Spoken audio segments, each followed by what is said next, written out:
Hello YouTube, 7 Mag Outdoors here. I just want to show you guys a pretty neat scope cam, or I guess phone mount for the scope that I had come up with. It was really cheap. It's basically just made out of various PVC adapters. This is just, here, let me see if I can pull this off one-handed. So I haven't painted it yet. I actually just finished putting it together, so it has not been shot or anything like that. However, I have kind of, I guess simulated recoil, kind of really jarred the rifle good while it was on there, and my phone was in place, and it stayed, everything stayed in view of the camera. Didn't have any issues like that. So basically, let me see if I can sit this down.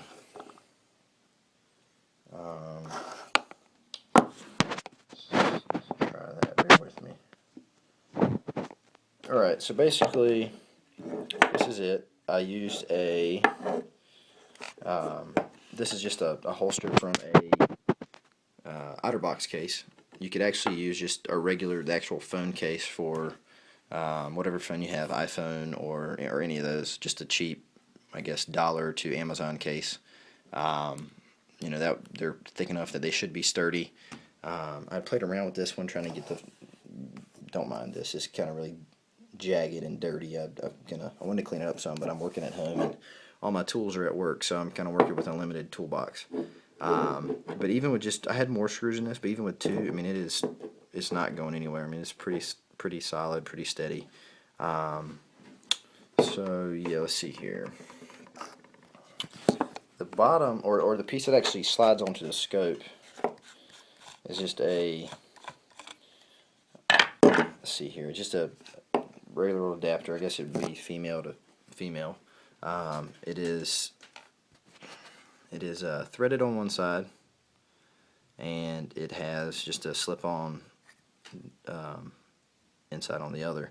So I just basically ran one round of tape, painter's tape, around my scope, just for, I don't think it would mar, because it is, it's smooth. There's not really any jagged edges, but I put it on there, one, to kind of keep it from scratching the finish of the scope, and two, I also put up there because even with just that one, it makes it a lot more snug fit when it slides on, so it helps too.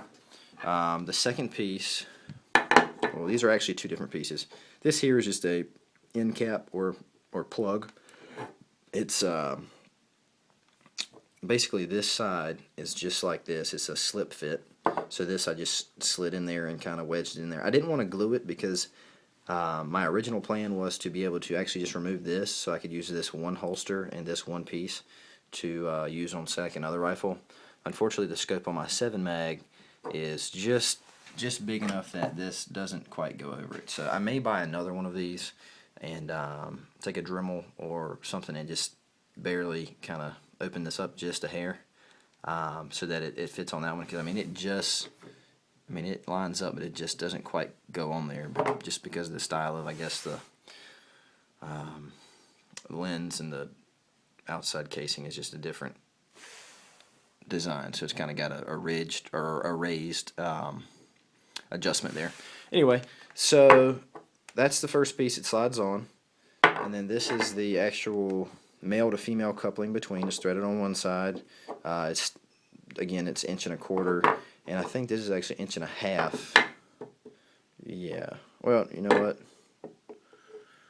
I mean, I've got the receipt, so actually I think it's all 1.25 inch stuff now I think about it. 1.5 inches is what I was going to have to do for the other scope, and then either shim it or go back to this and open it up. Anyway, you could use just a regular case, like I was saying. I feel like that would be just as steady. I just like this because then I can have my phone and snap it into this case instead of having to take it out of that OtterBox, which I used full time, to put it in the actual mount. Let me screw this together. The other cool thing is with the iScope, I've noticed that the way they have the telescoping pieces, you can set them, for adjustable eye reliefs. Well, with this, I can do the same thing. If I want it here, I can have it there. If I want to screw it in further, I can have it there. This is a pipe thread fit, which means that these threads here are tapered a little bit. They're dirty from where I've been filing them and stuff. What I actually did was I just took a regular old flat file and kind of laid on there as best I could and just kind of turned it back and forth and worked it, on both sides to get it filed down some. That definitely helped to be able to screw it in by hand farther, because if not, you get to a certain point where they were starting to get so wide that it really locked it on, and you would need a wrench or 2 wrenches or a monkey wrench, something like that, pipe wrench, to actually take them off. And I wanted to be able to do everything by hand, so I just kind of filed them down.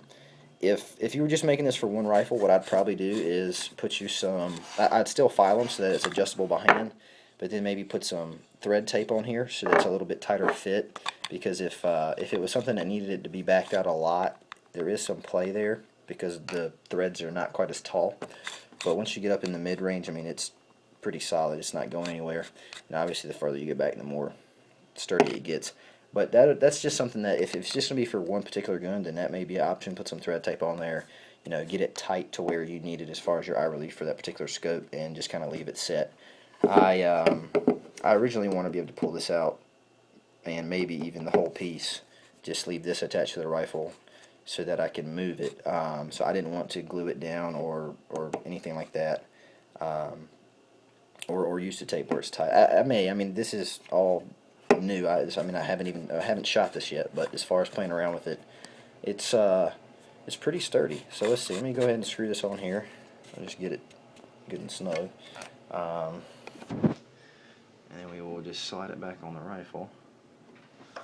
Make sure.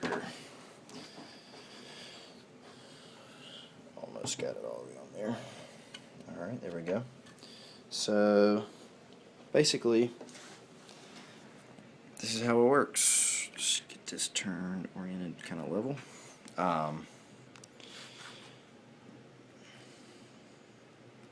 Get to my camera. Of course, my battery's about to die. There is one improvement I'd like to make to it, and I wasn't paying attention. Well, part of it was not paying attention, or not realizing it, I guess would be a better term. Because on iPhones, these buttons here can start, your volume button, the top one, starts and stops your camera or your video. Occasionally when I'm putting it in and out, it does take a video or start or start a picture. Let's see, it'll probably do it this time. I have figured out that if you kind of open up on the piece where it snaps in, then it doesn't work. It didn't do it that time. Cool. Maybe I've kind of loosened it up enough that it didn't. So as you can see, I mean, it's pretty solid. I wish this camera would. Let me see here if I can get this to focus better for you guys. There you go. As you can see, I mean, it's not going anywhere. I mean, you can bump it, it stays. Actually, by bumping it, I actually turned the camera on. Anyway, so it's pretty rock solid, pretty steady. There you guys go. The cool thing is, if you're videotaping, obviously this is for iPhone, but if you're videotaping, it kind of enhances or zooms in slightly. If you go under photo, it's more of what it actually sees. However, you can, really zoom in and look at it like that. But of course, I mean, unless you're just taking a picture of, a deer or something that you're looking at, you're not really planning on shooting, or before you were to shoot, that feature of photo is kind of pointless.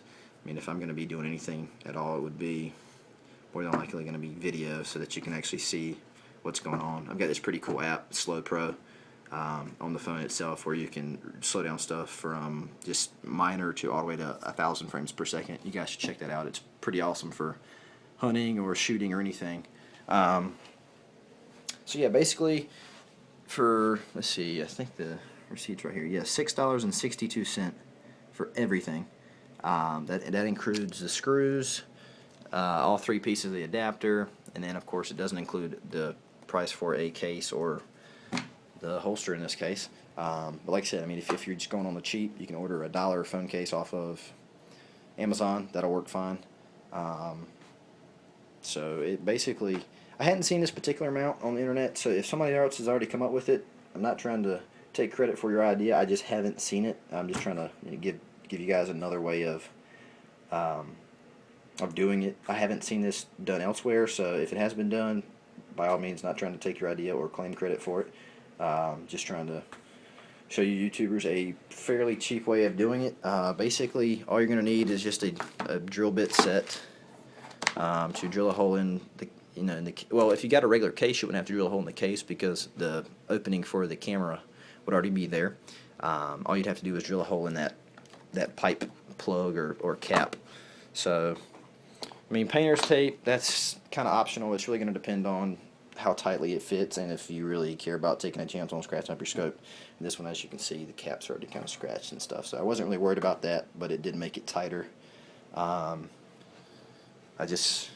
If you wanted to use an OtterBox holster, all I did was snap this out. This little piece here comes through the back or through the holster from the phone side. It's got these two teeth. I actually kind of broke this one on the way out, but you could do it without breaking it. Anyway, it snaps into there. You can see the opening, that little square.